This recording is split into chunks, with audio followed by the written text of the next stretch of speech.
마태복음 22장 37절에서 40절입니다.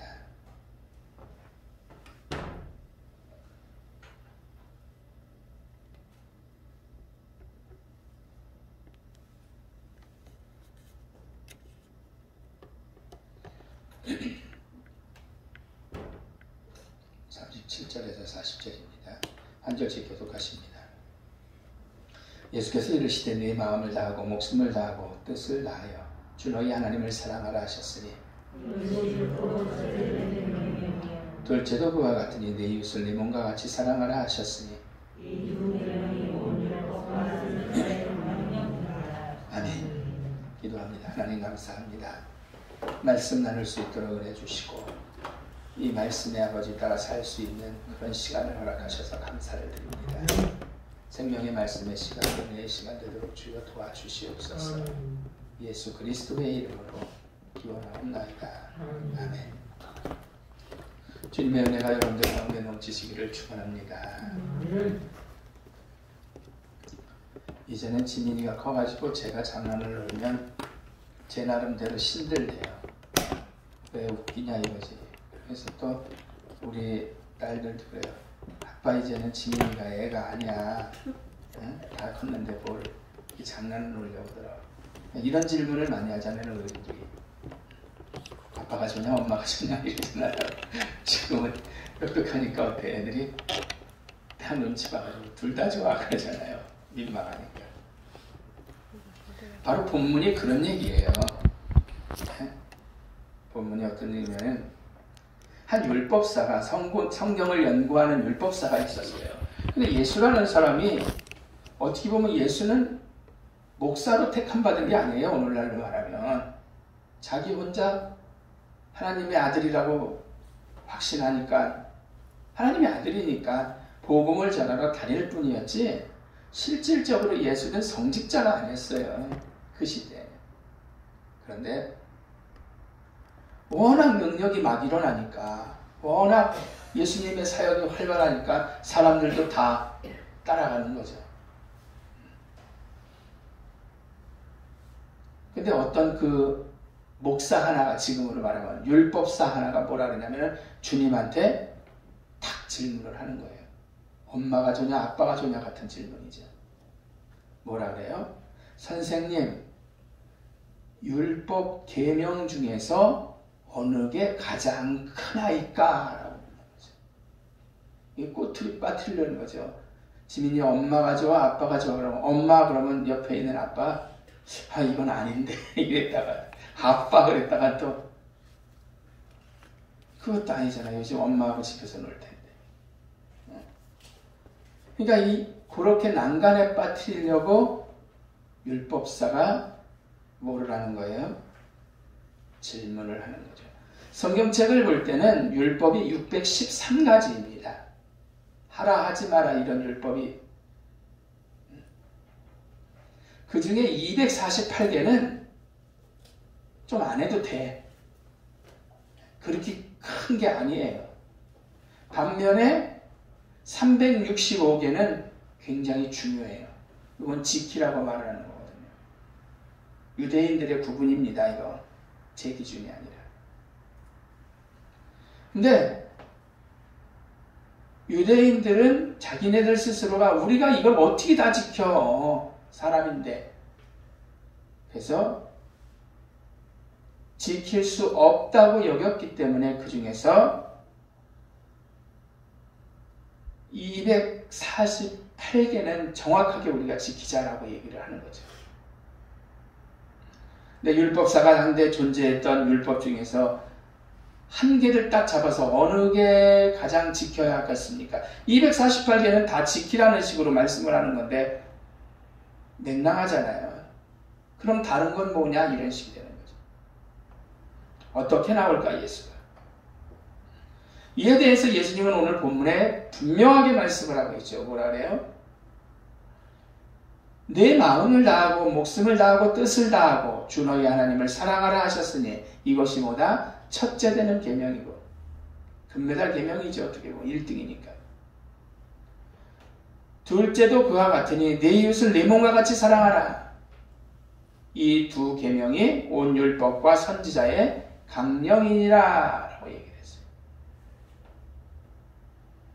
가장 큰 계명은 하나님 사랑, 두 번째 큰 계명은 이웃 사랑. 원어 성경을 보면은요, 이거 직역하면은 너는 주 너의 하나님을 사랑하라. 너의 온 마음으로, 온 목숨으로, 너의 온 뜻으로 사랑하라고 했어요. 하나님을 사랑하는. 10계명도 1계명부터 4계명까지는 하나님에 대한 얘기잖아요. 하나님 사랑하라. 우리가 하나님을 어떻게 사랑해야 되나? 이미 주님은 답을 던졌어요. 그럼 우리는 이 말씀을 알고 있는데 우리는 하나님을 어떻게 사랑해야 될까? 마음을 다해야죠. 목숨을 다해야죠. 힘을 다해야죠. 뜻도 다해야죠. 모든 것을 다하고 적당히가 아니라 다해서 하나님을 사랑하라. 오늘 주님이 우리에게 말씀해 주고 계시는 거죠. 사실 우리가 좋아하는 것들, 이 세상에서 쓰임받는 것들이 지금 정치계에서도 난리잖아요. 시장 2명을 뽑겠다고. 서로 하려고. 그만큼 중시 여기는 것들이 있습니다. 돈이나 명예나 권세. 근데 중요한 것은 이런 것들을 하나님보다 더 사랑한다면 주님이 말씀하신 계명을 어기게 되는 거죠. 하나님 사랑이 있어서 예배를 드립니다. 예배 역시 신령과 진정으로 드려져야죠. 하나님의 계명이니까. 전심으로 드려야 합니다. 요즘은 코로나 때문에 못 오시는 성도님들도 계시지만 그러면 이러한 특별한 상황에서는 집에서라도 하나님과 1:1 관계를 갖고 예배를 드려야죠. 안타까운 건 이 세상에 사랑하는 여러 가지가 너무나 많다라는 거예요. 그러다 보니 주님이 항상 뒷전이 된다는 거죠.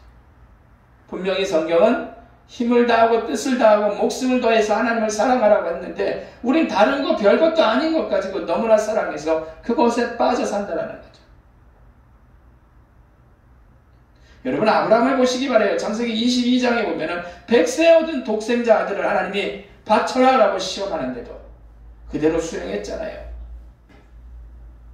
2말 않고 이틀인가가 지나서 바로 갔죠. 여러분 과거에는 어떤 일들이 있었어요?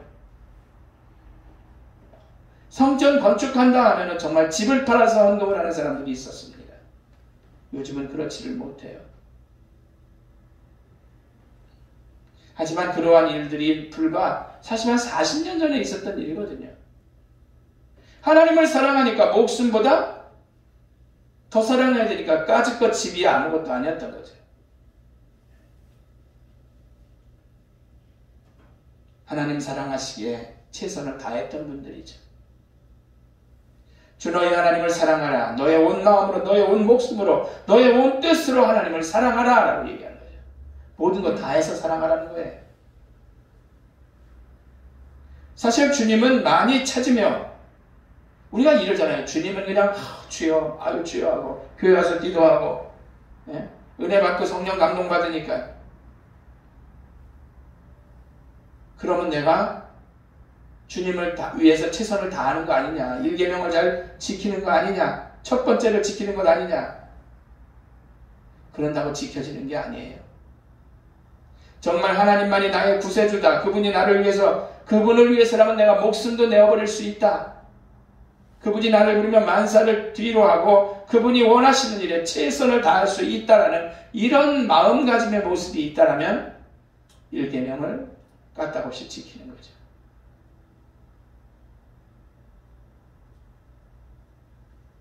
초대교회 성도들은 은혜를 받잖아요. 성령의 감동을 받잖아요. 그러니까 어떻게 했어요? 먹을 것, 재산을 팔아서 나누었단 말이에요. 하나님을 사랑하니까.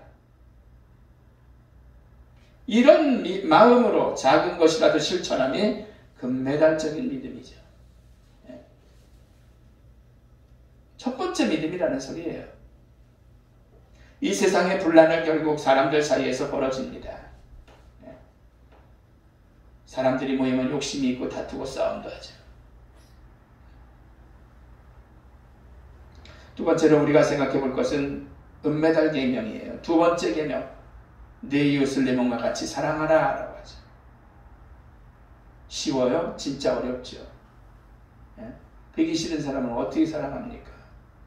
보기만 해도 싫어요. 사람들 사이에서 문제되는 게 다예요. 가만히 보면요. 명절을 요즘엔 많이 집에서 지켰기 때문에 형제자매들하고 오가지를 않았지만 받자 쌈밖에 안 한 집들도 있을 거야. 분란은 사람이 사이에서 이래. 사람들이 모이면 욕심이 있고 다투고 싸움을 한답니다. 그로 인해서 크게는 전쟁까지도 벌어지는 게 결국 사람들 싸움 때문에 그래요. 하지만 시각을 바꿔서 이 세상에 귀한 존재인 본인을 사랑하듯 나를 사랑하듯 이웃을 사랑하면 갈등이 없어질 수밖에 없죠. 이 세상에 자기를 제일 위해요, 사람들. 이 말씀은 여유가 있는 사람만 이웃을 사랑하라고 하신 말이 아니에요. 누구든지 일방적으로 예수님을 믿는 사람은 그렇게 살아야 한다라고 얘기하고 있는 거죠. 정말 이웃사랑을 해야 돼요. 성경에서 되풀이해서 이웃사랑에 대해서 말씀을 하고 있어요. 인간이 인간으로서 해야 될 도리가 이웃을 사랑하며 사는 것이기 때문에 그래요. 사회복지 같은 것들이 기독교 정신이에요. 내 돈 내가 쓰는데 뭐 미국이 그런 거거든요. 내가 번 돈을 왜 저 사람한테 줘요? 그렇지만 기독교인 이런 정신, 사회복지 정신은 뭐예요? 이 땅에 사는데 어떻게 자가용은 못 끌고 가도 버스 타고 전철 타고 서울은 가야 될 거 아니냐. 나누자라는 말씀이죠. 성경은 되풀이해서 이웃사랑에 대해서 말씀하고 있어요. 인간이 인간으로서 해야 될 도리, 이웃을 사랑하고 살아가는 게 그것이기 때문에 그렇죠. 이웃을 사랑하면서 살아야 제대로 인생을 사는 거예요. 그렇지 않은 사람은 아무리 사람들이 보기에 엄청난 삶을 살아도 인생을 제대로 사는 게 아니죠. 인간은 인간으로서 해야 될 도리를 다할 때 그 인생이 평안해진다는 거죠. 그렇다면 인간이 인간으로서 해야 될 도리는 뭘까? 간단합니다. 먹을 것이 넉넉한 사람은 먹을 것이 없는 사람에게 좀 나누는 거고, 배고픈 사람이 있으면 혼자 배불리 먹는 것은 사람의 도리가 아니라는 거죠. 사람이 사람으로 사는 모습이 아닙니다. 가진 것이 넉넉한 사람이 가진 것이 부족한 사람과 나눌 수 있는 것. 그렇다고 집 팔아서 나누라는 얘기는 아니에요. 힘이 센 사람은 약한 사람을 위해서 그 힘을 써야 하고, 자신이 가진 힘을 약한 사람에게 나누어 주어서 다른 사람도 당당하게 인생을 살 수 있도록 하는 것. 그게 도리고 이웃사랑이죠. 결론적으로 말씀을 드리고 마칩니다. 돈이 있고 권력이 있다고 맛있는 음식이나 먹고 좋은 옷을 입고 좋은 집에서 사는 것이 인생을 제대로 사는 거냐? 아니에요. 사람들은 높은 자리에 올라가고 돈이 많이 벌면 좋은 집에서 살게 되면 사람이 사람답게 사는 것이라고 생각을 하죠. 그러나 아니에요. 인생을 제대로 살기 위해서는 하나님을 사랑하고 이웃을 사랑하는 삶을 살아야 되는 거죠. 사실 예수님께서는 이 사실을 알려주시기 위해서 이 땅에 오신 것이고, 사람이 사람으로 태어나서 제대로 인생을 살아야 합니다. 그러기 위해서 어떻게 하는 것을 가르쳐주기 위해서 예수님이 이 땅에 오셨다는 것. 바라기는 여러분들이 진정으로 금메달 계명, 은메달 계명이 뭘까? 하나님 사랑, 이웃 사랑. 이 사실을 기억하시고 주의 은혜 가운데 정말로 크리스찬으로서 부족함 없이 살아가시기를 부탁을 드립니다. 기도합니다.